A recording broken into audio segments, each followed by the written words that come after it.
així, em pegaven una volteta, tu no saps les voltetes que pegaven, mira, de la plaça al paseo, de la iglesia hasta el Calcharrero, i del Calcharrero otra volta a la iglesia, i ahí això seria el Rosse, i ahí més felices que res, i en estiu al Calvari. Hi havia el parquet, que ara és on estan els vells, ahí feien balls, i te'n recordes del parquet? Hi havia el parquet, això quan nosaltres teníem 16 o 17 anys. Entonces, nosaltres érem més amics i tot el mes que feien els diumenges per l'esprà, o mon anaven a la balsa a la cat a banyar-nos i allí mos tiraven tota l'espreta, o anar al cine.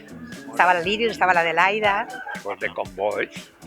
el que havia. Per Sant Pasqual anaven a berenar en els nòvies, en els xicones, tot això. En els xiquetes, I en els els xicones. xicones. Anàvem a per la polteta. Tot això. Hombre, al Pinet, per supost.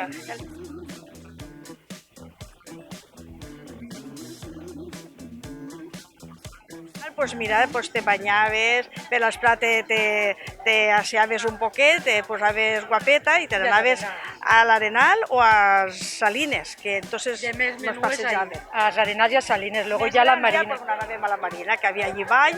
Pues aquí a mí me va pillar la adolescencia cuando había pubs, cuando había discoteques. El Lord Pepe, el Titanic, el Boston.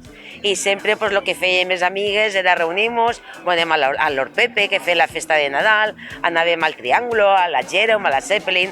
Afortunadament, aquell entonces pues, teníem un ambient pels adolescents que ara lamentablement no tenim. Estava molt bé. Anàvem divendres, dissabte i si fos diumenge també. Estava molt bé, sí.